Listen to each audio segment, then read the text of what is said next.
This podcast may contain offensive content. You have been warned.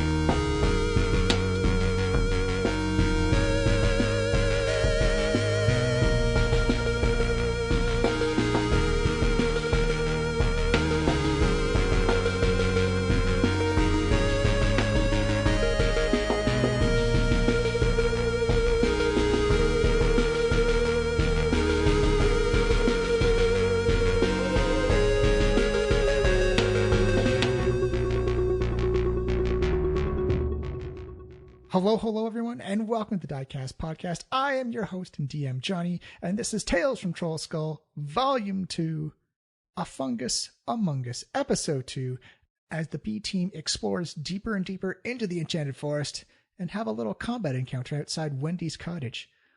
It's going to be intense. It's going to be fun. It's going to be a little well-timed for Last of Us. We recorded this back in October, but as luck and good chance go, it seems fungi are making their rounds in media. So it was just a happy coincidence, but it's good to know that we are on the right creative path for everything.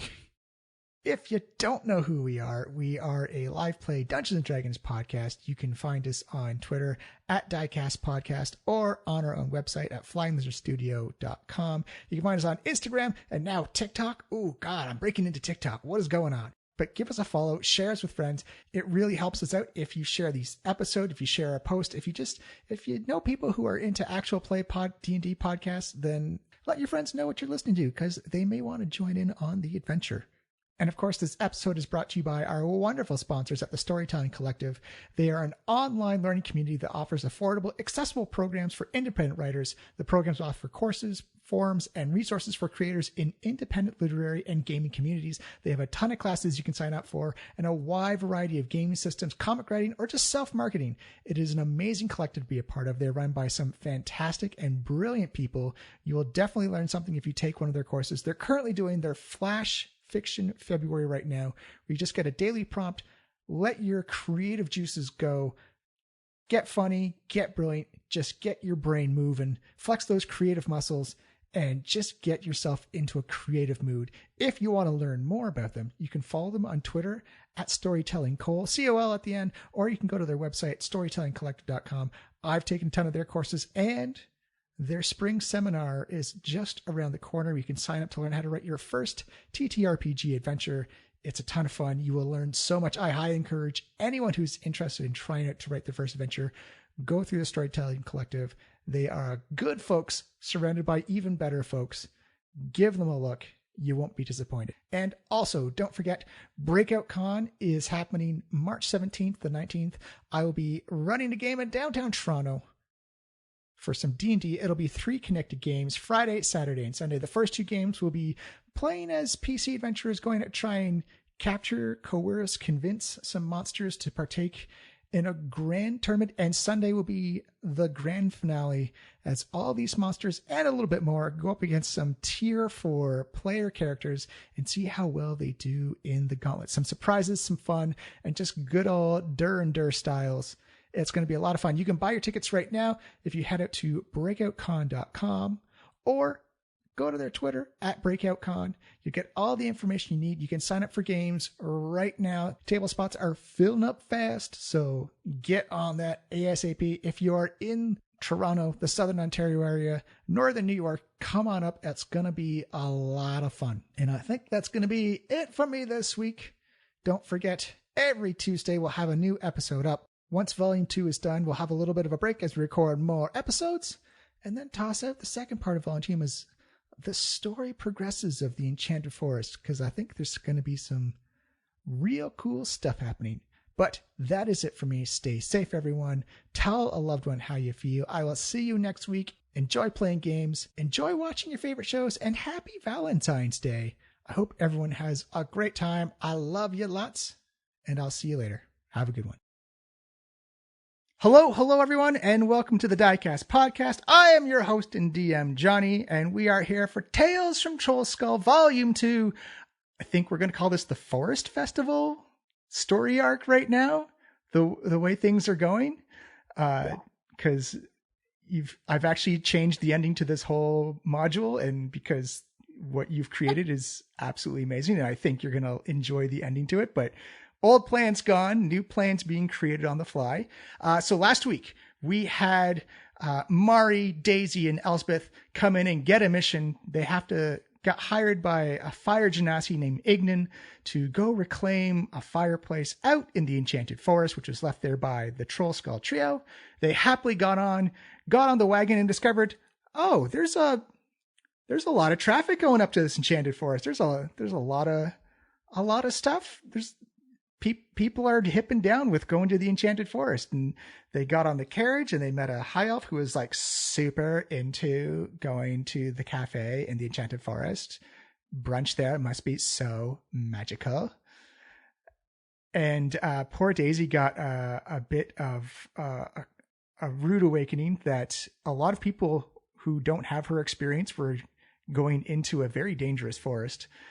For people who don't have the skills, or as a quote unquote ranger lord, as she's been so declared now. There was a bit of an incident at the gate front ticket place that now exists outside the Enchanted Forest, where they were taking tickets and letting people in. And you learned that there's a lot of people. There is a ton of people heading up into the Enchanted Forest, and they are going in with no experience and just a lot of hope and optimism. So you jumped in, you managed your way through a lot of the troubles and tribulations that you may encounter in the Enchanted Forest. You found that old marking relating to the Coven sisters with Wendy, Marta, and the Bone Witch, and you made it through an open glen with these big oak and ash trees that had briar thorn wrapped around them, and then Mari went in to investigate some moss clumps and discovered that there was a hand sticking out with a stamp on it from the forest festival, and that some of the people, some of the tourists, some of the customers have gone up and succumbed to the dangers of the forest, at which point cicadas started to sound out and were very trying to put Mari to sleep, and almost got her, but I believe that a big old high wisdom save roll saved her, and she managed to make it out. You avoided the area, and you found your way to Wendy's den, Wendy's hut, Wendy's cottage, which has been almost completely obliterated, with the roof smashed in, windows broken open, and her mushroom chimney is gone, but this other purple and red fungus was starting to grow on the floor. And that's when you saw all these little fireflies that were just kind of floating in the air, all kind of hover together, forming two sets of eyes, as you see these shades and apparitions begin to form in the window. And at that point, I'm going to ask everyone to select their own targets, their own tokens, and roll for initiative, please.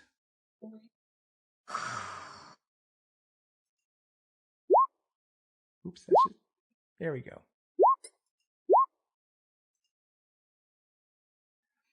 Where's my initiative counter? Oh, there. Woof. Oh, boy. Uh-oh. That's all right. All right. So you see these four smaller apparitions, and almost an identical but much larger, actually almost like Fantasia, erupting out of the top of the roof. This big, huge, gigantic, shadowy aspect, this figure, this apparition. You can see that it is almost transparent. It's almost ethereal, but you can see that it's this almost humanoid character with like these two glowy gold eyes, and its mouth has almost become super extended, almost like a snake unhinging its jaw to eat something, as you see sharp needle-like teeth and almost like this ethereal flesh just kind of like falling off the face, dissipating, and then reconstituting on its face again, and constantly in this state of falling off. And it's got almost like these rags and tags of adventurers' clothes that have just been ripped off, and they just kind of drift and waft in the wind. Mari, upon seeing this, you are first in the order. What do you wish to do? I hate it. I hate everything about it. That looks like terrifying. Also, I've been practicing my scary horror stuff because my new Halloween adventure is going to involve scary stuff this time. So for those that are interested. I'm very interested. Mari is not. Mari is terrified, and Mari is really grossed out by whatever's happening. So I think we're gonna have they seen us? Oh yes, they've seen you, and they're kind of like doing the ring. They're kind of reaching through the side of the wall and kind of half grasping. They're half in and half out of the of Wendy's cottage, and they're just kind of like screeching, going, Oh God. So I'm guessing that can they be stabbed, or are they like, can I tell if they're if it if ghost they're if it ghost bleeds, you can ghost kill it. okay. Okay. And the walls are kind of destroyed enough that you can actually burst through anywhere you want. Cool, dramatic Kool-Aid Man style, or you can go through the door. If you try and burst through normally, it's just an extra movement square to go through. Okay. I mean, that kind of goes against my sneaking, but I guess they've already seen us. Well, do we fight them? Do we fight them, guys? Like they're kind of taking over the house. I don't think we have a choice at this point. All right, I guess we're going in then. I also don't want to get touched by it, so I think first I'm gonna take my short bow and use that and see if that does anything. All right, shooting at anything in cover will give them 3/4 cover, so they get a bonus to their AC, but I'm pretty sure you're going to be able to hit them anyways. Okay. All right. We will try. Fire away. With an 11. Oh, unfortunately, even without the bonus to the AC, that is a miss as you see the arrow. And Mari's kind of put off by the horrific sight of these apparitions, these spectral beings, as an arrow goes clunk into the side of Wendy's house. Sorry, Wendy. Daisy, you are up. What do you wish to Okay, do? so are each of these squares, they're 5? They're 5 feet, correct. So this is like the door here. Mm-hmm. Oh man, I'd have to go inside to get all of the ones I want. That's dangerous. But who cares? I'm going to do it anyway. Daisy, might I remind you, you are the Ranger Lord, so what is danger to a Ranger Lord? Oh. Elspeth Okay, writes well- that down. So she wants to go in, and I'm going to cast Fairy Fire on the ones that I can reach. Nice. Does Fairy Fire go around corners? Because I think it does, because it's light technically. Each object in a 20-foot cube within range. That's all it says here. I'm going to say it goes around corners because you're literally casting light, and light doesn't go. That was my hope. I was going to try and do it through the wall, but it wouldn't hit 4 of them. So a 20-foot cube is 1, 2, 3, 4. 1. I'd say you could get all 4 minor ones if you. That was my hope. Yeah, let me do dexterity saves real quick. Go bap. 18 on the first one. 16 on the second one. Ooh, a 3 on the third one for this boy right there. And a 13 on this boy. What was the DC I had to make? 15. 15. All right, so I only got 2 anyway. 2. Ironically, 2 in the back. So those 2 are lit up, right? And we get advantage? Yes. Yep. And they can't stealth anymore, which is super key. All right. Do you have a bonus action or anything else you'd like to do, Miss Daisy? I think that's all I can do. All right. We go to Elspeth. All right, well... You've seen the Ranger Lord run into the cottage and this brilliant blue light just go whang, shine out briefly, almost a little blinding. Okay. Actually, in the starry sky, you kind of little get spots left over as well from the effect of the fairy fire. Oh, that was... I was going to do the same thing. Right. I'll follow my way in behind Daisy here. Mm-hmm. Perfect. And I'm going to cast Enthrall. Ooh. So you have to make a wisdom saving throw. DC is 15. For multiples or a single target? Multiples, 60 feet, all 5 of them. Oh, okay. So, boom. And what does Enthrall do?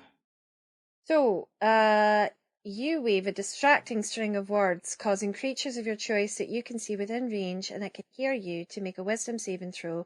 Any creature that can't be charmed succeeds on this saving throw.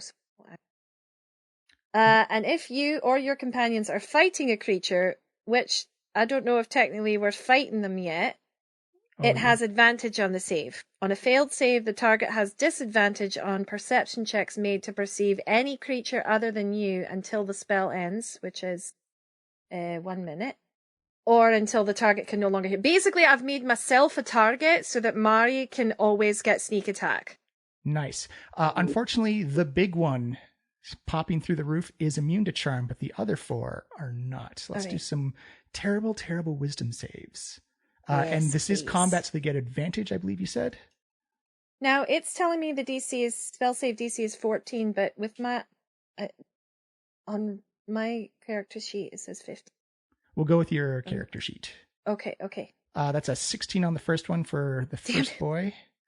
The second boy gets a 19. DM's rolling hot. No! 17. I'm so sorry. I'm so sorry. Oh my gosh.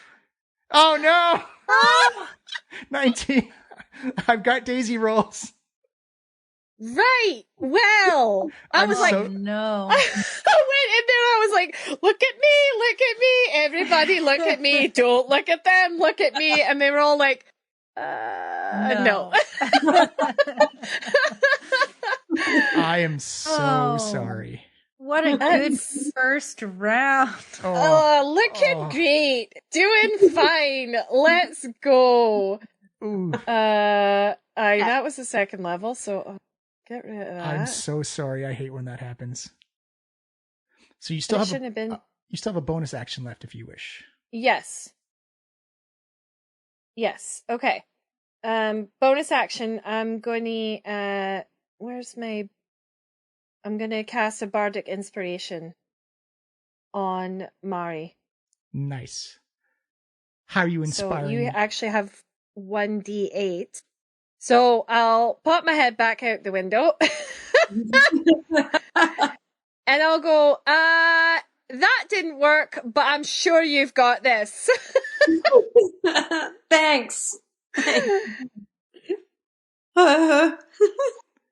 All right. It is the Plague Wraith's turn. The big one is going to hold onto the sides of the building and then bellow and screech out,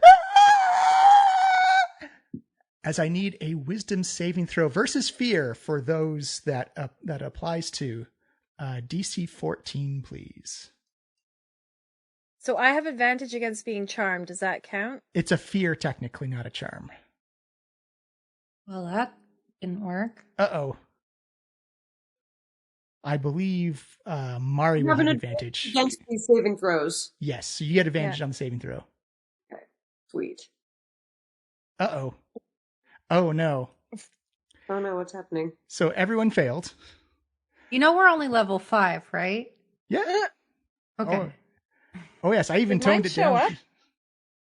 It did show up. Oh, Elspeth, there we go. Elspeth, you succeed. Hooray. Oh, dear. All right. So the terrifying wraith. So for Daisy and Mari, you cannot get closer to the. You cannot move closer to the big one until you succeed the saving throw, which you can do at the end of your turn, and any attacks made against it will have disadvantage. Unfortunately, that was its turn, and this one is going to move towards Mari. So Elspeth, you get an attack of opportunity against it. Kill it. Okay. Kill it. Normal attack. The fear does not apply to this one. So I can just swing out with my rapier? Correct. Oh, there we go. There, did it go? 11? Yes, 11. That is a hit. Please roll up your damage. Sweet. 10. For 10. Piercing damage with my rapier. You put the rapier through, and you actually find some substance in the plague wraith as it comes crawling out, and it just starts to dissipate as its arms reach towards Mari. And just as it's about to reach up and do a claw attack, it dissipates and disappears from view and dies. Blip. Whoa!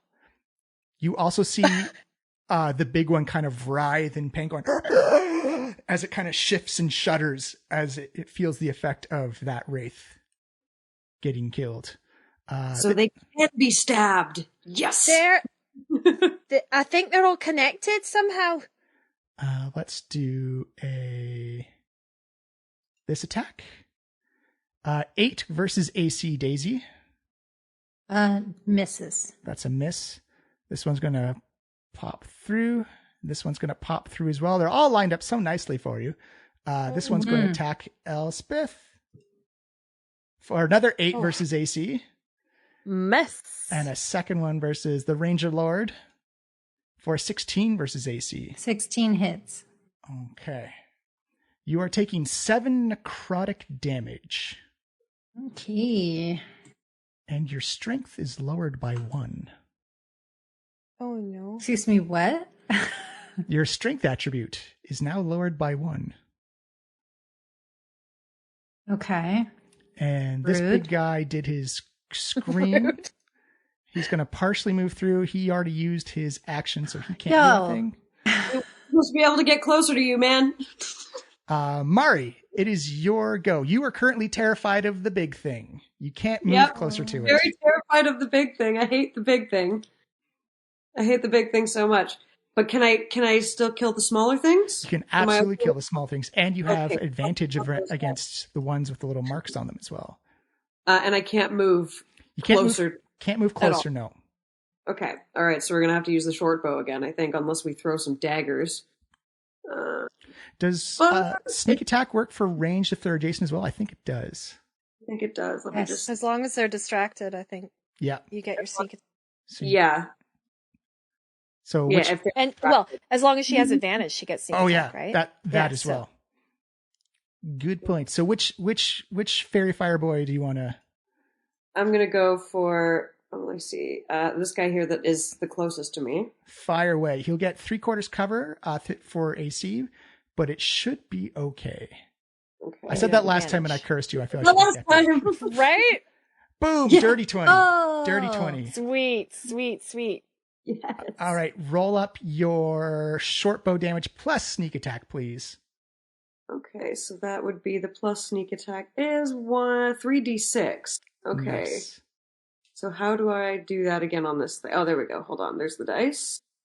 D6 and 3 of them. And don't forget the D6 plus your dex, your short bow damage as well. So you got 7 sneak attack damage. Mm-hmm. And dex damage? Oh my gosh. It's so much damage. Oh my goodness. That's a lot of damage. That's a lot of damage. What do I just dexterity? There should be a little icon or a little character. Let me check. Mari. Beside your short bow? Yeah. Oh, I see. Should be in the middle of the screen somewhere. I see. There. It's there. That's the roll to attack. Click on the short bow word at the bottom of your... Oh! That one? What? That one? That can't be right. That can't be right. No, that's rolling a second time. So see, when you do the mouse over, it'll turn like a little hand icon on the word short bow. Uh-huh. Click on that when it turns into the hand. It's not a hand. It's if you click the damage type.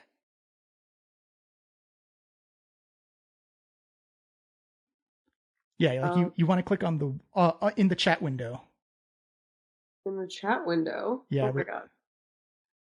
So anywhere where it sees short bow, just click on 8. So 8 plus 7 is 15 damages. And this little boy dissipates. Boom. Dissipate. There you go. Hit the dissipate key. As you see the big one, again, just kind of shivers and shudders as the second one gets killed. You all now have advantage on attacks against this thing, as it seems to coalesce a little bit more. Daisy, or sorry, Mari, that was your attack. You still have a bonus and a movement if you wish to take them. Yeah, I do. And that's once per turn, right?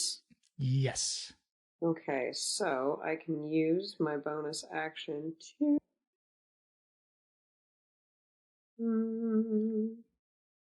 hide. Just gonna hide. Give me a stealth check. Hide. You're actually in like a little foresty area, so just a regular stealth check is good. Stealth check. Okie dokie. 27. Oh. You've disappeared to everybody. It looks like everyone checks back. Mari's gone. I am hiding. Elspeth looks back to go, great shot. Oh, where'd she go? Oh. Daisy, it is your turn. You have 2 little wraithy boys and 1 big wraithy chunk. So I have 2 attacks per action. Can I take my hand axes and just step between them and I will say, because do 1 each? in theory, if you wish, and just because what you said sounds cool, you can actually do 3 attacks. You can do 2 normal attacks and use your bonus action to do an offhand attack as well. Okay. Well, let's see what hits and what doesn't hit. All right. So against the glowy boy, you'll get advantage, and against the non-glowy boy, you'll get just a regular attack roll. Okay. 24. A 24. Ooh, that's definitely a hit. And a 21. All right. Yeah. All right. Let's do damage, and then we'll figure out. Are these against the bottom boy? Because if they're top one, you get advantage on it. You could roll a natural 20. All right. We'll say that was for bottom boy, gets 7 points of damage, and then we'll see if I roll a 20 here. Okay. I do not. Still nice though. But we gave it a shot. But Daisy doesn't really roll low anyways, because that's a 24, a 21, and a 21. So 7 damage. So each get 7. 7. Boop, boop. Now you can do your offhand attack if you wish. Sure. Is that I can just do the same thing? Yes. The only difference is you don't get to add your ability modifier to it. Okay, so you still get advantage on the top boy as well. Ooh, 16. That is a hit. Okay. And 6 points. 6 points as top boy also dissipates under your flurry of attacks from hand axes. Bop, bop. And as it dissipates, you actually see that the dissipated essence is being drawn into the bigger one, as again it kind of shudders and goes as some condition changes have happened to it. If anyone wants to give a perception check on their turn, they may. Mari, roll a wisdom saving throw for your fear effect as well. You get advantage on it. Oh dear. You do it. You shake off fear. Yay! I killed one and now I'm brave. You hid and now you're brave. I feel safer now. Daisy, that is your turn. You can do a movement action if you want. If not, please give me a wisdom saving throw against the fear effect. Do a wisdom. I am not good at wisdom. That's okay. 14 is what you needed. You shake off the fear as well. Okay. See, you just got to kill him, and then that inspires you to be. That's fearful. Elspeth, it is your turn. 3 of these plaguey wraiths have been dissipated. What do you wish to do now? Well, I think it seems that I think I'm just going to take a swipe with the rapier at the bottom one. All right, move yourself into position, please. You will have to get next to Chunky Wraith, though. Excuse me, big man, coming through. All right, and I will hit him with my rapier. Where you at? Do it up. Ha! It's like it's the weird digital dice rolling. It has to make a clickety clackety noise on my desktop. Get there. Digital math rocks. There it That's is. no good. That's still a hit. That's still a hit. Excellent.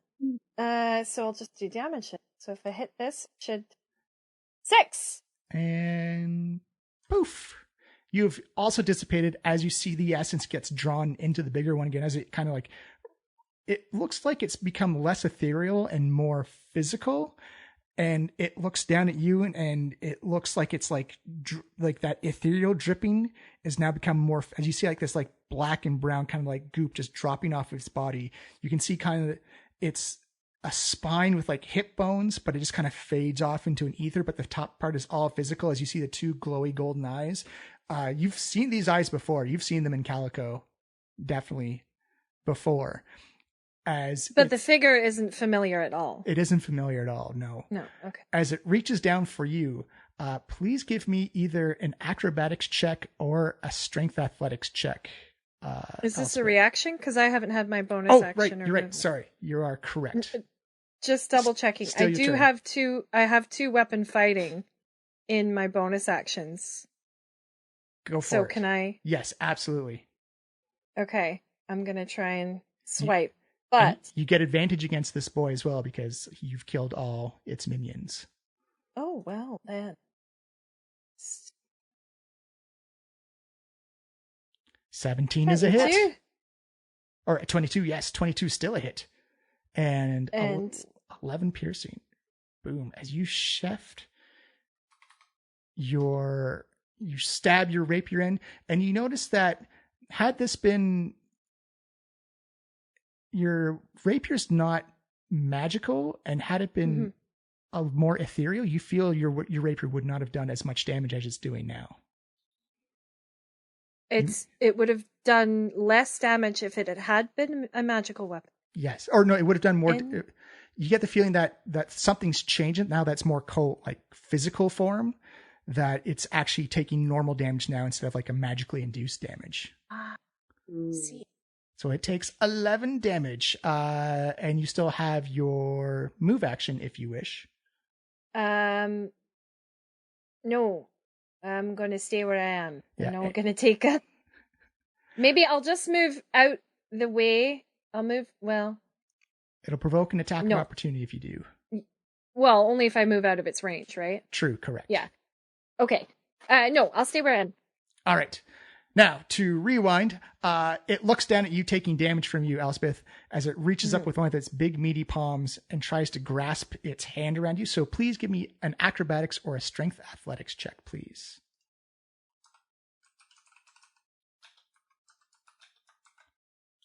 Have better. Oh, this is definitely better. Wow. Ooh. Double 11s. 11? As you see 11? This big, decaying, rotted, meated hand, as it grasps around your mid-waist, it actually lifts you into the air and kind of like crushes you through the top of the roof. And No, I don't like heights. You actually lose 1 point of strength just because being in physical contact with it. And it's going to throw you. Please, and give me an acrobatics check as well to see if you can stop the... A save or... No, just a check. Yeah, acrobatics check. 20. Perfect. You take no fall damage as you land on your feet and skid backwards, and you are not prone. Oh, okay. But my strength is down 1. Down 1, and it's going to move closer to the Ranger Lord. Great. And we go to the top of the turn. Mari! Mari's taking some deep breaths in the woods, and we are going to also try not to be in contact with this thing. But we are going to... Are these, like, it's kind of busted up. Would I be able to shoot it from here, or should I get a little bit closer? It's like going... it's through, like, the top of the roof. You can clearly see half of it. Okay, excellent. We're gonna take our short bow and we're gonna sneak attack. Fire away. 15. Just a miss, unfortunately, on the big one. Damn. Even with the sneak attack? Almost. You just barely missed it. As just because it actually finds like one of like the few ethereal parts as it passes right through. Okay, we're gonna hide again. All right. Give me your stealth check. Because I don't think it even saw you last time. Oh, and it is not seeing you at all. Good. Excellent. Daisy, you don't know where that arrow came from at all. Mari just popping out of the bush and then popping right back down. Just boop, pew, bound. Speaking of our Ranger Lord, you are now staring down a big decaying, now kind of coagulated plague wraith as it's just looking you in the face, kind of reaching down through the roof and just going as its hot jaw kind of dishinges a little bit as it picked up Elspeth and threw her literally out of the house. Cool. The spells I have are not. I'm just gonna go with what works and keep going with my hand axes here. Yeah, and you have advantage on these attacks. Oh, I guess I realized that Mari has advantage on this. 23. Mari, you also forgot your inspiration die. Okay, I'll take the 23. Do some damage here. Man, 4 points of damage. Still, 4 points is 4 points. It's a second attack. Second attack hits. Nah. Great. Go, Daisy. Okay, better. 8 points. Nice. And then I'm not moving or doing any kind of bonus action, so I'll offhand again. Nice. All right, here we go. Ooh, natural 1. Yeah, that's no good. And Elspeth is right. Mari, you still have your inspiration dice.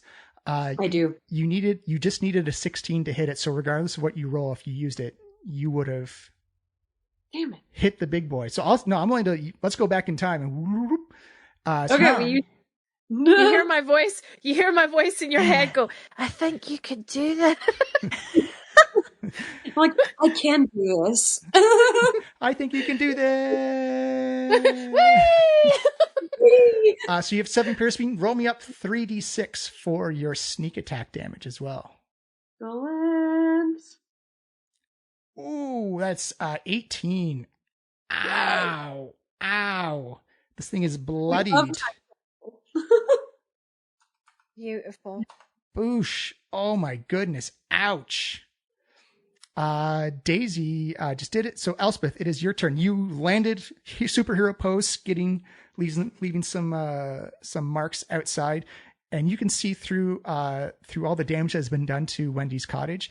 You've got a clear line of sight to this thing as well. A movement, feet, and it takes an extra square if I want to leap through that window. Correct. Yes. 30. Can't get with range. Let's see here. Okay, I'm just gonna throw my dagger. Okay, throw it up. Throw it. Do I get advantage on this one? You do, yes. You know what? I will move first. I'll do my 5, 10, 15, 20, 25, 30. So I'm back in the middle of the floor. And this place has been destroyed on the inside. It is a massive mess. I hope Wendy can fix all this. And I'll say, hey, ugly. And then if he turns around, I'll throw my dagger. 25 to hit. And a 5. Ooh, this thing's looking rough. But I do have 2 weapons, so can I throw another dagger? Do I only have them? Absolutely, yes. Here we go. Ooh, 11. Unfortunately, that is a miss as you're kind of like, and catches in the wall. Darn it. I have to remember to get that later. All right. It That's is all I've got. Our chunky wraith's turn. Hasn't recharged its ability yet. Yeah, we're going to do that because it was so fun the first time. Daisies, please give me either a strength athletics or an acrobatics check, please. Strength athletics or acrobatics. Oh, athletics looks great. Yeah. I'm sorry, that does not beat the 24 this chunky boy rolled. What? Mhm. As it also reaches down and picks you up, and you've lost another point of strength. Elspeth casts cutting words. I'll spend a bardic inspiration to Does it affect attack rolls or ability checks? Because it's technically it's attack roll, ability check, or damage roll. perfect. All right. You need I will roll a d10. you need 3 or higher. Okay. There we go. 8. You take that off his 24. So that is a miss as you see it come down, and you hear Elspeth. How do you cutting words and distract this big thing reaching down to do the exact same thing it did to Daisy that it did to you? So I yelled, "Hey!" I threw my dagger, and as he turned back, I went, "Oh no, you don't! You're gonna pay attention to me this time!" As you You see big lug. You see it kind of snort and turn around and kind of like reaches down and puts its big decaying meaty hands on both sides of the doorway and just kind of sticks its head, and just the sheer size and immensity just like busts through the archway and the door sides, and just everything begins to debris begins to crumble around. It's like, Oh, you're an ugly one. it again unhinges its jaw just a little bit, just kind of hangs slack and dangles down. That takes us down. That was that's turn. It missed. So we go to Mari's at the top with 22. God, okay, so we're still hiding in the bushes. We're still unimpressed with this thing. In your defense, your hiding in the bushes has been super effective so far. Yeah, it seems to be working. Lack of contact is the way to go for me today. So we're gonna sneak attack a short bow again. Do it up. You have advantage on it naturally because you killed its minions. 25. 25. 10 plus 3d6, please. And the 3d6 are coming. Oh god, I love being a rogue. Beautiful. Oh! 23. Oof. Mari, please describe the death of this chunky plague wraith. Yay! Yeah, woo! The plague wraith begins to ooze and scream and shudder and start to dissolve away in front of Daisy, who's still standing right below it. Daisy, give me a dexterity Screams save. into the night. Oh, great. Sounds of the friends of its own that passed before it echoing. 14. Oh, you make it. Much like a more Icker Decay version of the Stay Puft Marshmallow Man at the end of Ghostbusters, this big kind of slump of sluck just like drops on the bum, and you dodge out of the way. It smells rancid. It looks terrible. And there's a viscosity that you could only describe as unnaturally natural to it. Wendy's never going to get that out of the hardwood floors. That is the end of combat. Congratulations. Woo! Yes. I didn't get to, it never recharged any of its abilities. Oh, I well. guess you wasted all your rolls in the beginning when I- you dodged my enthrall spell. Yes. That is exactly what happened. I spent the gas tank. So, I'll move y'all into the house. This place looks destroyed. The roof is open and collapsed in. The doorway where it shoved its face and skull through has broken apart, and you see it's the cottage has become more unstable. I will say this though, Mari, give me an investigation check. Something doesn't seem right about this. Elspeth is like running around calling for Wendy. She's just going, Wendy! She's like lifting anything big enough to hide a body underneath it. Oh, natural 20 on the investigation. You get bonus stuff for that. Woo! Something's fucky here, guys. So Mari, your thieving senses, your Mari tingles, like the little hairs on your arm just stand up a little bit, like this doesn't seem right. There's destruction here, but there's a pattern to it. This isn't like unruly undead just coming for the sake of destroying. There's like things have been knocked over, but the things that are destroyed are things like cabinets, drawers, bookcases, desks, anything that would be holding a compartment or something. This is a planned kind of like someone's flipped this place, if someone's tossed this place over looking for something. And that's when you go walking into the dining area. And you see that the table's been overflipped, and the table is one of those where you pull it out to extend it with partitions to allow for more guests. And that's when you see, wait a minute, that table is already extended. Why is there an extra partition slot there? As you go over and you knock on it, and opens up, and a little compartment opens up, and you see just like the remnants of pages. It looks like a journal that Wendy was keeping. It looks like who's ever found it has taken it, but has also kind of shredded up the journal a little bit. You get about 3 or 4 pages left over. I can read them out to you if you wish to write down, or I can email them to you later. Oh. I mean, I'd probably share with the class. I think I would tell them out loud what it says. Excellent. Excellent. All right. So these pages do not have dates on them because time doesn't really exist to hags in the coven who are kind of immortal. But one page, or like one little segment of it says, I'm concerned by the amount of travelers going through the forest. The forest isn't evil, nor is it good. It just serves its purpose. I don't think they understand that. Another entry reads, the fungus is growing. Something is slowly killing this forest. Whatever its purpose is serving, it's not serving it anymore. And the final one is, the faceless one hunts me. Its power is growing. I feel I must flee. And as the words FLE, it's kind of like written and trailed off as she left. It looks like she left in a rush. Oh dear. No. So she's been running from it and it's destroyed the place? Or, I mean... Or something else is looking for it and it destroyed the place. And it looks like there's pages missing from the journal. That's all that's left. Yeah, it's not even the full journal. It's just literally like tatters of scraps of parchment that look like it belonged part of a journal.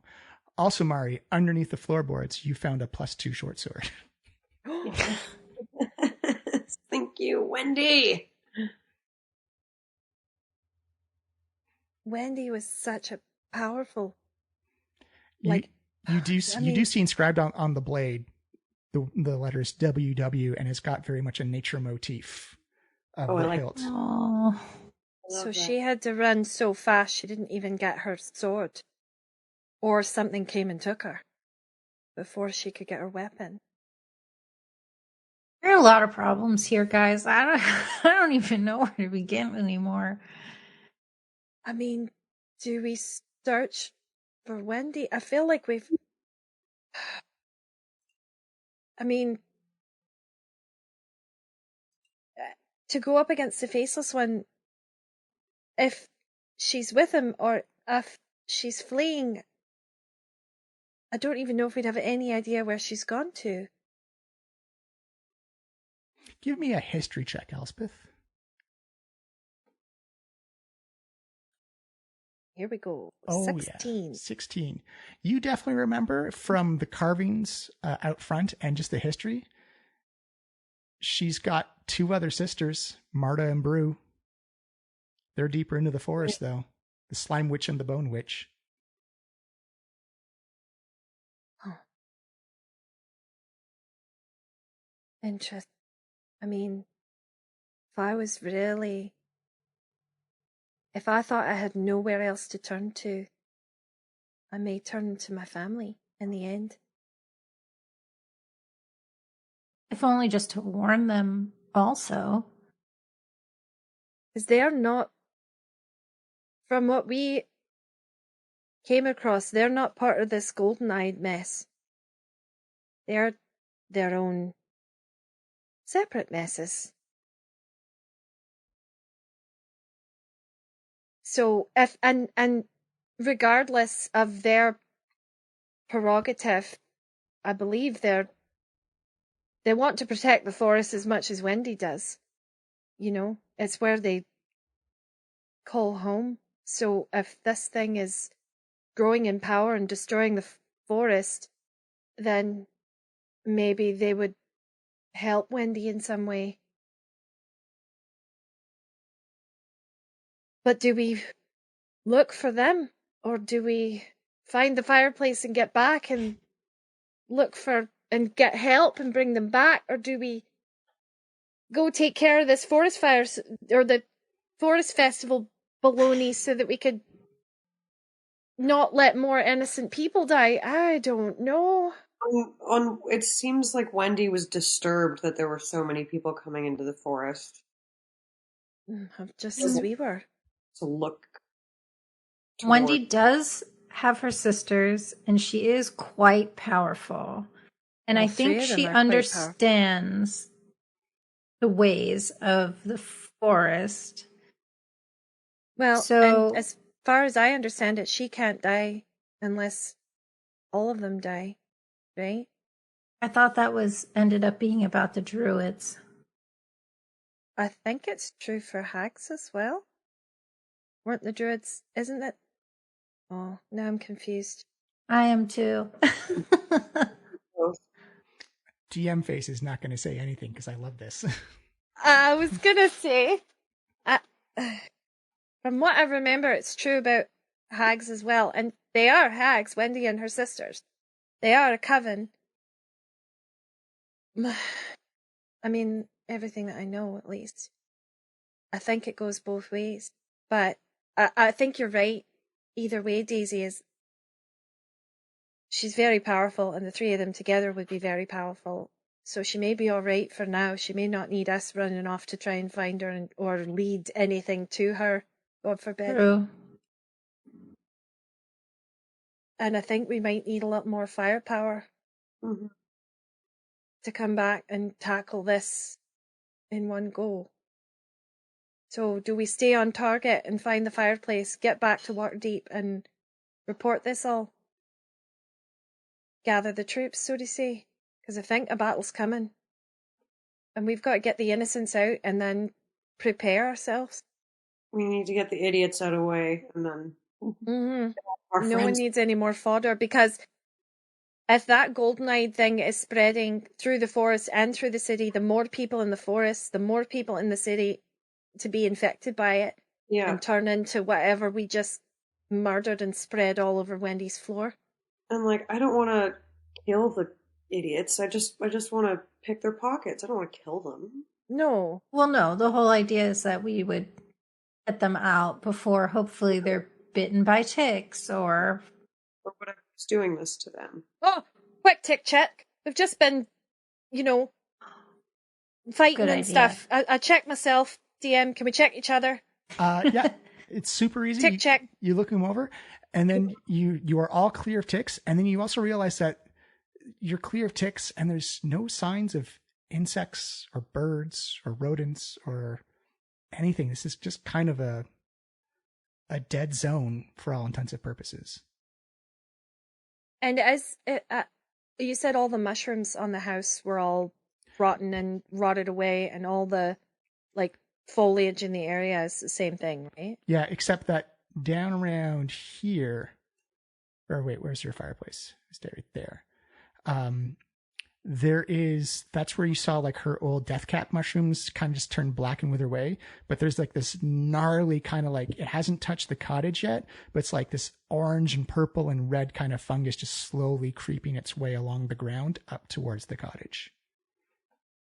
You reckon that's the fungus that the journal's mentioning? Right? I think so. Good. Daisy, do you think you could make any kind of investigation? Don't touch it, don't smell it, don't taste it. But is there anything we could do to try and figure out if there's a way to weaken it, destroy it? What's normally something you do with fungus? You're the nature person. You can give me a nature check if you wish. You'd have to get close enough to it. Higher is better. You want to max out this roll as much as possible. Inspiration for you. Okay, not a druid, so I don't know too much about nature. It's more just general survival tips, but we'll figure it out. All right. Fingers crossed. It's a big roll. Oh, no. So you have an extra D8. No. You have an extra D8? Okay. D8. Roll. 12 in total. 12 total. So you're stymied by it. It's also nighttime. You're still a little bit shaken from what was going on. You can't glean a whole bunch because you also don't want to get in without like proper protection or examination equipment.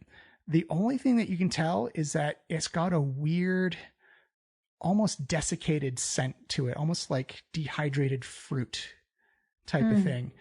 And the other thing is like its coloration and the way it kind of spreads. You're about 80% sure, 80% certain that this is otherworldly. This is not a material plane fungus. And as you look back, you see it's almost as if like a tidal pool coming in. There's like a very clear trail coming from the Enchanted Forest, and it's very invasive. As you look further back along its trail, it's gone up the sides of trees, it's gone over rocks, and it hasn't spread. It's almost gone in a very linear looking type of path. You reckon we can follow that trail all the way to the source? Is that the direction that Parker's Falls was in? I don't know. Is it? give me a survival check. That I can do. Hopefully. Nothing lower than a 17. Go. No. 14. Daisies. Come on. I'm shaking after the fight. It was a big day. It is enough that looking at it, and there's kind of like this weird spatial kind of pocket plane aspect to Wendy's cottage. Yeah. But you can tell by looking up at the stars and by the star charts in your hands that this is almost the exact opposite direction. Harker's Falls is more closer towards civilization, the thinner part of the forest. This looks like it goes deep in. Well, that's terrifying. I reckon we keep on target and look for the fireplace, get back to Waterdeep, rally the troops, get those people out of the forest, and then figure out what the hell is happening. Aye? Yeah. All right. Yeah, I worry about following this with just the three of us. I agree. Or even trying to find Wendy with just the three of us, because again, we don't know. Can we leave a message for her somehow? Absolutely. That's a good idea. Hi, Wendy. I took your sword. Thanks. Sorry about your house. But we killed the guy. P.S. Wendy, I miss you so much. I hope you're okay. I'm sorry about your lovely wee home. If you need us, just call Love Elspeth in a big flowery font. Nice. I assume you're going to leave that on the overflipped dining room table?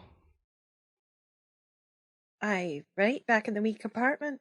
Yeah. Yeah. I don't know that she'll look for it or see it. We need to rest. Are yous all right? It is nighttime. You can take a long rest here if you wish. Don't necessarily want to sleep too close to that moss. I don't know how far it's creeping, how quickly. Yeah.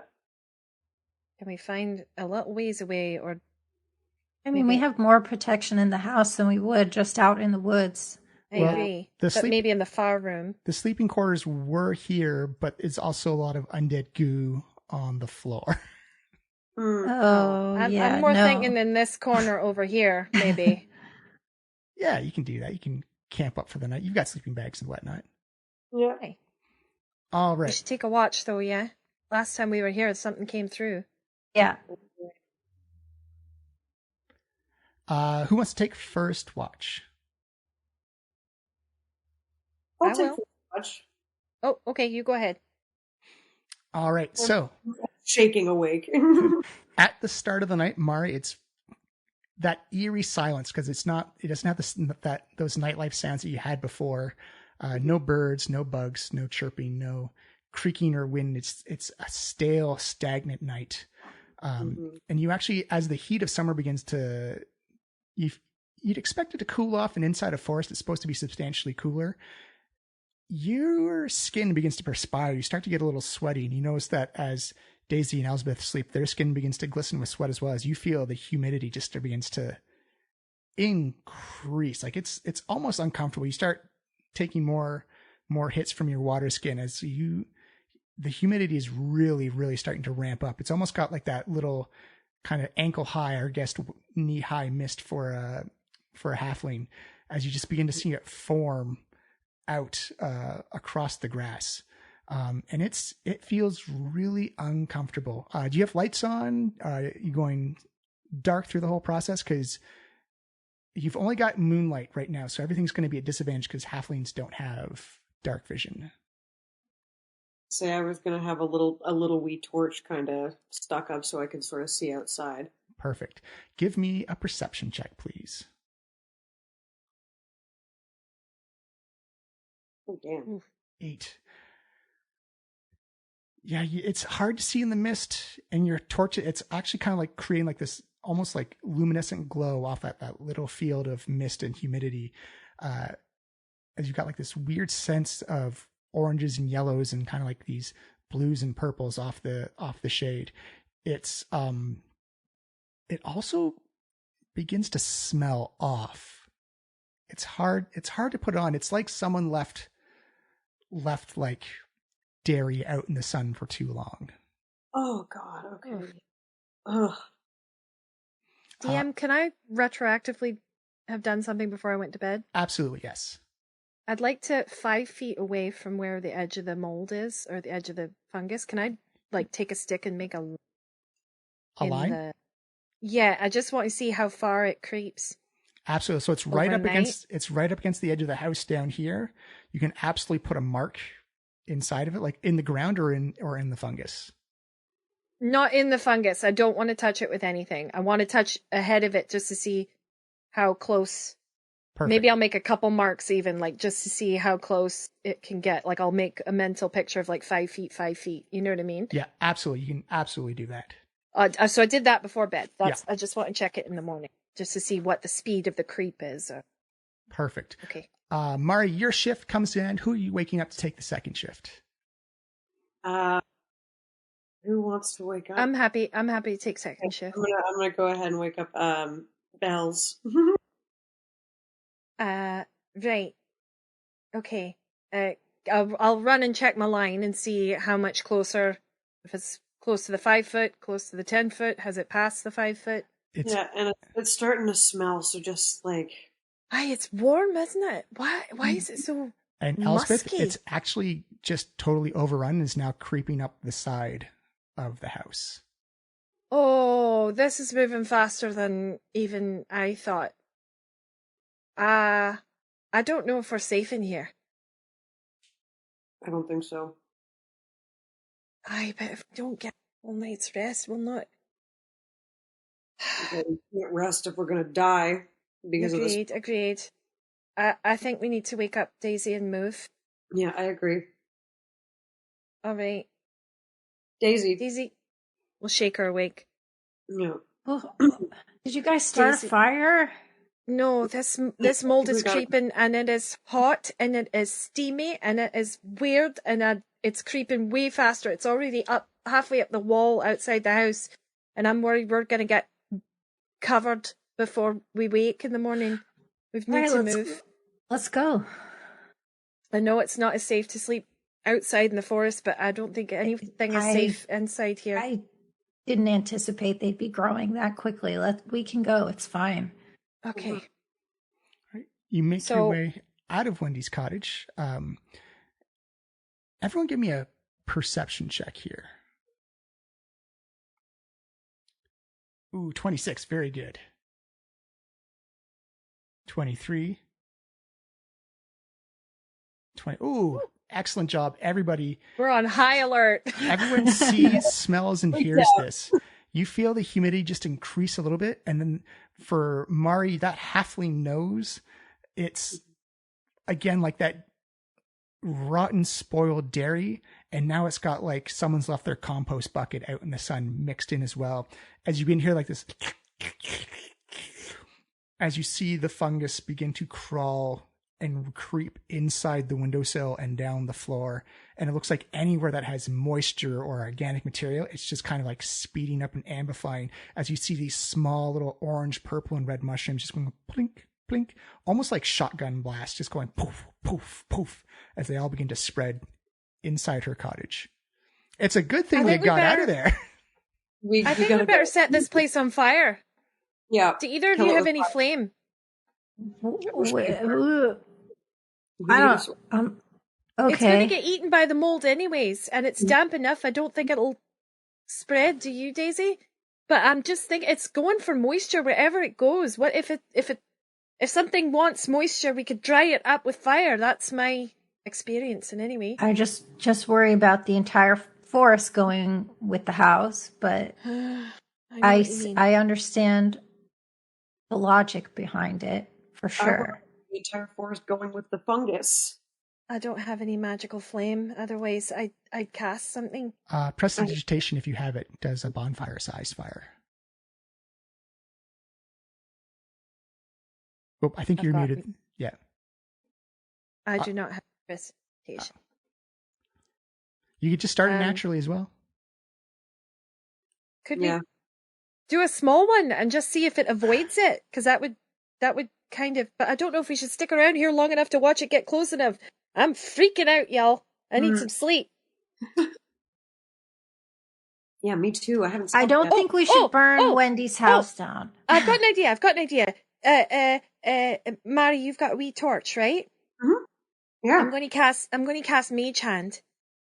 Can a Mage Hand carry the torch and wave it in front of the fungus?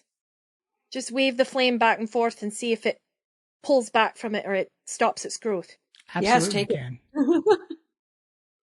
All right, that's what I do. All right, Elspeth, you send out your mage hand with the torch and flow. Are you sending inside the cottage, outside the cottage? Let's send it outside the cottage. Let's get out of the cottage and go around maybe to wherever it's creeping, wherever I see it creeping. It's all like in this area here. Okay, so we'll come around to like here. Mm-hmm. Because I can be 30 feet away with my mage hand. Oh yeah, you've easily got range on this. Aye, so I'll come around the corner here, I'll peek around the corner, and then I'll wave the mage hand. Do you follow? Oh yeah. Alright, come here. Yeah, we're behind you. Come on! All right, Elspeth, as you send out the torch and you wave it down towards the ground, you see it kind of like almost does that lower half illumination through the mist cloud, and you can see it like waving away or waving at it, and you notice that the fungus doesn't have much of a reaction to the fire, but you also understand that this is probably the most moist environment that it's in, just like it's in literally a cloud of humid mist right now. That's probably not the optimal place. It's probably its natural defenses are at its peak, sort of. Yeah. You have a feeling that fire probably would be good. This is probably either not a big enough fire and probably not the best. Like it's kind of like on home turf at this point. Right. Okay. You think it would work?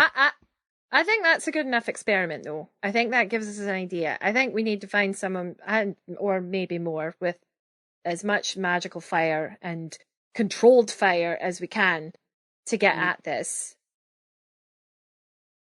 And do we think this is what's causing the golden eyes? Did the ticks eat the fungus and the... don't know. There's so many aspects of this. But we need to sleep. Yeah. If you want to find a good place, someone's going to have to give me a survival check, DC 14, to find a camping spot that's safe. I have one more bardic inspiration. So who's doing it? It's not going to be me. Oh, I'm rolling bad too, guys. It's because you didn't get your sleep. I'll try it, and I can bardic inspire myself. Yep, absolutely. Oh yeah, you can inspire yourself. We'll do survival. You said. Yep. Oh no. Oh dear. And a 3, so I'm an 8. So our highest is a 10. Excellent. So Daisy, you take your group further off the trail, or further off the plot of land that was Wendy's cottage. You're shaken. You're not feeling well. Already woken up in the middle of the night, but that fungus creep has disturbed you quite a bit. Mm-hmm. And it's the idea that it moves while you sleep, and it's going fast, and you can't predict the path of a fungal invasion / infection. That you're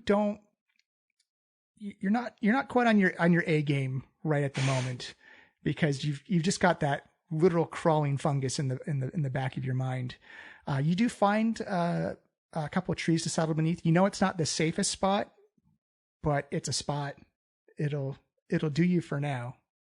Can I cast? Can I cast alarm on our campsite? Absolutely, yes. Smart. Okay, I'm gonna do that. I believe that's what found the ticks as well before. Yeah. Mm-hmm. So just give me this ritual of you casting alarm around. Yes. Daisy has these like silver stones that she keeps in a pouch, and she takes out the stones and she makes a little circle of stones around their campsite. Awesome. All right. So Mari's taking first watch. Who wants to take the second watch? So I was on second, and that was the changeover that we did it. So Right. I'm taking second. You two settle down again. All right. Daisy, are you having a fire of some type at your campground? No. Okay. Good to know. Oh, wait. He says, okay. I mean, I did warn a bunch of people not to have fires, but... we've still got the small torch. Yeah. We've got the small torch. Okay. So I can keep a watch. Small fire, and you're watching it, right? We're not all sleeping, so yes. Okay. You know what? Give me a survival check again, Daisy. Okay. Poor thing. She's trying to go to sleep. Boom. All right. Yes. Oh. So this is my own personal camping experience, but there are these things, I don't know what you call them in Faerun, but there's things called Carolina holes, where essentially it's you build a fire in the ground. One hole pulls in the air and the other hole holds the fire. So it's a fire where you get the heat and you don't give off the light, because so you realize it takes a bit to do, but you dig 2 holes, you dig the tunnel underneath, and you set up. It takes a little bit of time. You're up to your elbows in dirt, but you've managed to actually create a fire to give yourselves heat and warmth for the night without casting off minimal light and smoke from the fire. Elspeth is in awe. She's just fascinated watching you do this, and as you like slowly explain to me how it works and what's happening, I am just blown to bits with it. That's amazing. We'll call them daisy holes. Daisy holes! I mean, I'm covered in dirt now, but it'll work. You really are the Ranger Lord. Oh, Elspeth, no. I just have this vision of just like this big white furry full bog just on the ground, like big arms, just like digging in, going, okay. Yep. I'm really tired, guys. Just come on. Elspeth has like heart eyes. She's just like, oh wow. All right. So you do manage to get some sleep, Daisy. Out. Please give me a perception check, Elspeth. For me? Yes, please. Elspeth, perception. And you've got dark vision, so you can no disadvantage. No disadvantage. 25, ladies and gentlemen. I'm on fire. What do your elven eyes see? They're taking the sport. They're taking the hags to God knows where. They're taking the hags to Harker's Falls. I just love alliteration. Yes. Your night is pretty quiet and calm, Elspeth. No sounds. Again, maybe that's the most unsettling part. Is like there's no sounds of bugs, no sounds of birds, no wind. Can I hear distant wet noises like what that Fungus was making. No, okay. You don't hear it, and that's a good perception check. If something was there, you definitely hear it. So yeah, your shift goes without cause. Okay, Daisy, your go. All right. So Daisy, you've had a long night. Yeah. You've done a lot. You've been through a lot so far. It's okay. Give me another perception check, please, for your check. Perception. Here we go. Oh no. 15. It's not too bad. 15. That is good enough. Actually, I'm going to say you get advantage because you also have the alarm on the around your camp. See what happens. Oh, well. Super 15.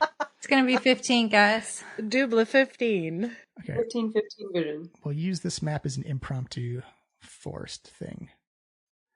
But Daisy, about 10 feet before it hits your alarm, you see through kind of like this humid mist, this humanoid kind of walking. You can't, it's very shaded out. You can't make out much details, but it's definitely got its hands on its face.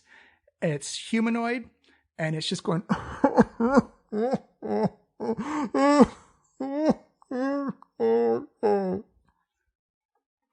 And then it crosses over your alarm and sets off the bells in your head. Okay. Take a step back there. Person, hello? You see it drops its arms and kind of like looks around and starts reaching out with its hand, grasping at air, grasping at something. What color are this person's eyes? You can't tell. The mist is too thick. You'd have to get closer. Cool. I'm going to stand up and just hand them a spear just in case. Are you waking us up? As you hear again, it's like... No, not quite yet. How you doing there, friend? You see it kind of like perk up and look over and begins to aimlessly wander slowly in your direction.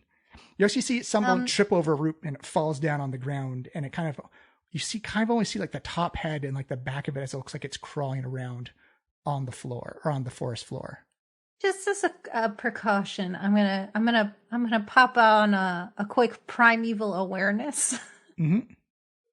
And so that will tell me if there is any aberration, celestial, dragon, elemental, fey, fiend, or undead within 1 mile of me. Bing, bing, bing, bing, bing, bing. I know. I'm like, I just kind of wanted this guy. Make sure he's not a zombie. But now my senses are going to go bonkers now that I read that. You do get a sensing of a fiend, but definitely at the max range, like the mile away range from you, but nothing off of this thing. Okay. All right, you got a stamp there, bud? You see it stumbling around and again, like, as you see its hands come up trying to grasp at something and stumble around as it's like literally crawling around the forest floor. It's having a lot of trouble. Right. Fuck.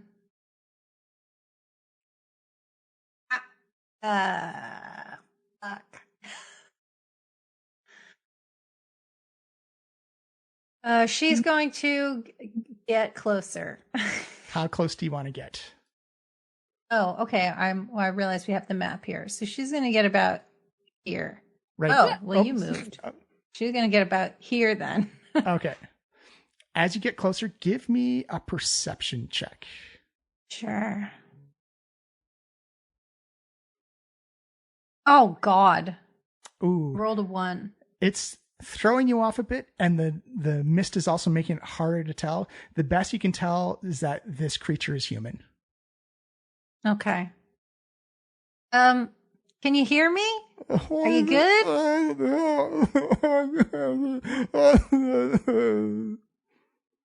I tried to tell people not to eat mushrooms that they can't identify.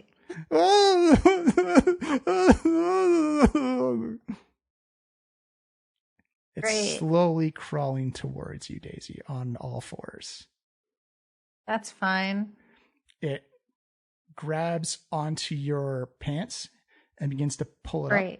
And as its face breaks the mist, you can see that this human mouth is actually just full of fungus, almost like a column of fungus completely obstructing his mouth, and 2 blooms of fungus over where his eyes.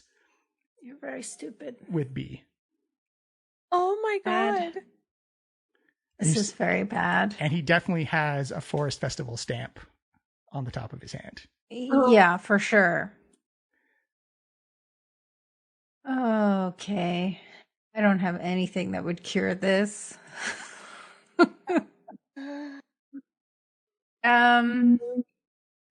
If it starts to click, run. I know. I'm like, where are we in The Last of Us? Like, right? Okay. The crying has definitely woken up Mari and Elspeth at this point. Oh, okay. I was trying to get everybody to have their long rest, but okay. It's close enough to the end. So if he's can we mark off a long rest or no? Yeah. Okay. Thank you. This person is grabbing onto me. Can I do a little like unarmed strike, like kick him off? Yeah, without hurting him at all. Yeah, absolutely. You can go boom. Okay. Okay. I'm gonna slap it with a cure wounds, just to see if anything happens. I was gonna try that, but I don't have that. I'd say give me a medicine check first. From me? Yes. Okay. Oh, you poor wee thing. What has this done to you? And it's definitely the same fungus, right? It is purple, red, and orange. 18. 18?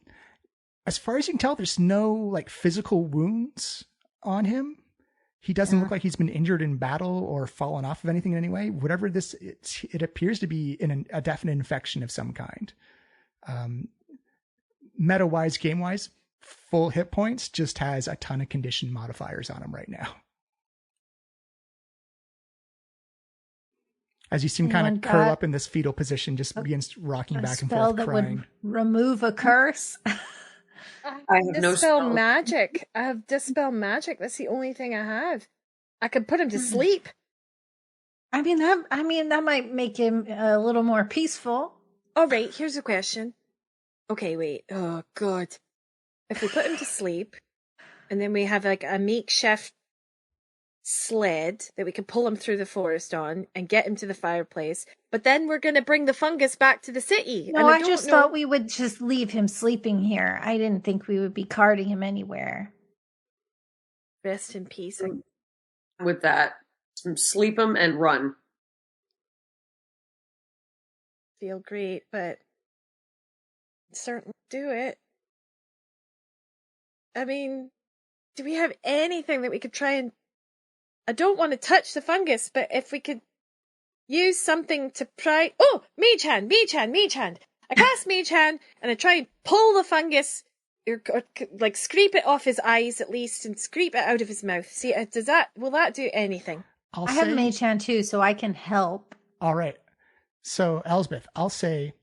Cast Mage Hand, you get advantage with it. Or sorry, you're going to be doing a medicine check with advantage by using your Mage Hand. Higher is better in this case. And I'm going to cast a Bardic Inspiration. So we're going to do medicine plus a D8. Come on, you got this. Oh! Yeah! Roll D8. Oh! 31 altogether. Thank you very much. So this is survival horrorness show has all of a sudden become medical drama as you've laid them on the ground. Just call me Dr. Quinn. I'm just going to pry these mushrooms right out of your eyes. No problem. Look at me go. And you and Daisy with your mage hands begin to and you have to have just the surgeon's touch to begin to remove all these mushrooms. And as these things are on there bad. And as you actually peel them off, you get the feeling based on that massive 31 medicine check. Ooh, congratulations. That's so good. Thank you. That it hasn't infected the eyeballs. It's all on the eyelids, but something sprayed him in the face with spores. And he like, it's more, your concern is more of like obstructed airway in his mouth, but his eyelids are rough, but you figure they'll heal. But on the inside of his mouth has been almost completely obliterated by his fungus. Like the teeth have rotted out. His like back of the throat is just like almost like he's been like smoking for 80 years of his life, as you slowly begin to remove these bits and phlegmy pieces of fungus out. And you actually notice that his skin is dry, that these fungus have just been like pulling all the moisture out of his body. As you begin to pull out maybe about 1.5 feet, because this went all the way down his trachea into his lungs. As you pull this it's almost like a gross fungal tube. As you pull it, but you get it all, and he's just kind of like water. Oh God. All right, you can have my water skin, but I won't be drinking from it again. Here you go. And he downs it like just almost like he'd been stuck in the desert for 5 days. Consumes it just like that. Now it's Daisy's turn to be impressed. Yeah, you're lucky it was them, guy. I would have stabbed you. I'll give you inspiration for that. That was a hell of a good roll and a good idea as well. Thank you. Okay. So his mouth is just in tatters. Can I heal that at all with cure wounds, or not so much? It's more of like we need to get you spell. Yeah, we need to get you to a cleric. We need to get you back. What's your name?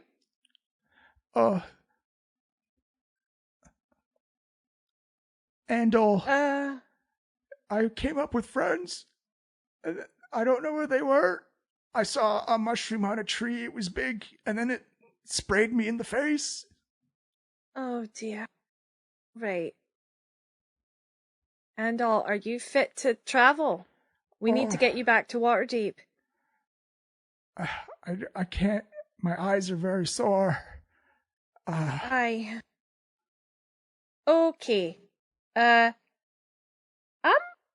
going to put you to sleep for a little wee minute. You're going to have a wee nap time, all right, Andal? Oh, okay. Just a wee rest, because you've had a hard go of it.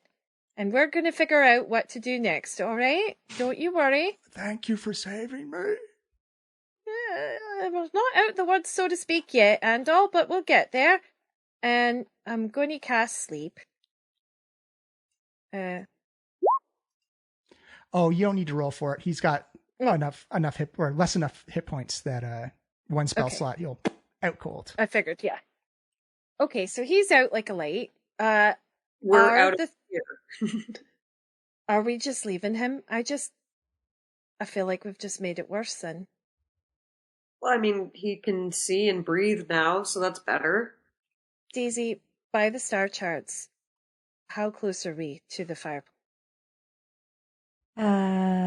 Give me a let me check.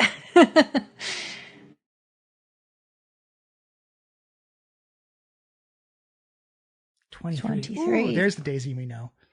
Yeah. You'd say 2 to 3 days regular travel, and like that's pushing it. You could, if you really push it, like skipping long rest and you just go, you could probably make it in a day and change. But dragging him, we won't make it in that time. We won't. All right. No, but I could maybe leave him a map on how to get out of here, and he could wake up and look at it. And you did successfully, like his eyes are going to be okay. Like his mouth is a bit rough, but like he is not in any mortal danger at this point anymore. All right. We're going to leave him some food and some water.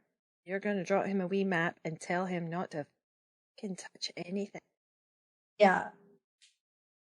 To call. He's got a snack and a Post-it note. If lost, please call. Oh, I feel bad about this one. But okay, I did my best. We did our best. We can't take every... Oh, all right, here we go. You legit saved that person. We saw like 100 people about to come in here, and I don't think we can deal with them all. You're right. That's what I'm saying. It's more important we get to the fireplace faster than save this one poor idiot. I'm not an idiot. I just want to depart. No, you're asleep. Right, go to sleep. Go to sleep. Go to sleep. Hey, can I pick his pockets? Is there anything in there? Yeah, absolutely. Go for it. Add insult to injury. Jesus. You know what? It's a fee for saving his life. Exactly. You don't even need to roll because he is fast asleep. Oh yeah, 25. You didn't need to roll, but yeah, you can fleece this dude for whatever he's worth. Sweet. So he's got a charm bracelet on his wrist. Oh. That looks like it's gold platinum with a diamond stud on it. Okay. It looks like it's worth about 250 gold pieces to the right fencer. Wow. He does have a paper wristband that says Forest Festival on it. Okie dokie. He does have... You better keep that to show that he's paid so they don't make him pay on the way out as well. You do see that he has 4 tickets, 2 brunch tickets and 2 drink tickets, and there is a value of 80 gold pieces on each of those tickets. Probably worthless to you, but that's what he has on his pockets. Okay. And he does have a small bag with 5 platinum pieces in it. Okay, 5 platinum pieces. And that is it. Leave him with his bracelet and the tickets so he has some food and water on the way out. Yeah, maybe that's a good idea. I'll leave him the food tickets and I'll leave him the wristband. Thank you. But I'm taking his cash. And the bracelet. The bracelet's pretty. It does sparkle in the moonlight. I like sparkly things. It's my flaw. It's on my character sheet. I can't. Yeah. I don't fault you for it. It's very pretty, and we've left him with all we could. So I wrap him up a wee bit of food, and I leave him my water skin, and Daisy draws him a wee map, and that's all we can do for the poor soul. Yeah, Mari's mother was a thief, and her dad was a raven. Exactly. Right, he only sleeps for a minute, so let's go. Let's get out of here. All right. The sun is slowly starting to rise. As you can feel, the humidity is kind of following you. It's not as intense as it was at the cottage, but it is still there as the sounds of the forest slowly begin to wake up, as nighttime seemed like a dead zone for the forest. It's like you start to hear insects and birds and animals and just wind in your face again, which kind of cools you down slightly. So the fungus probably grows faster at night because of the mist. That probably bolsters it to grow a bit faster during the moisture. That makes sense. Mm-hmm. And just before we end it for the day, Daisy, you going to go full throttle to the fireplace, or are you going to go safely towards the fireplace? I think that there's so much popping off right now that it's just like, let's get this done. All right. You see Daisy peel off, and she wants you to keep pace as you begin to forest stride through this enchanted, infected forest festival of a woodland. And that is... I'll probably be carrying Mari if I... Yeah. But that is where we're going to call it for this week for the Forest Festival.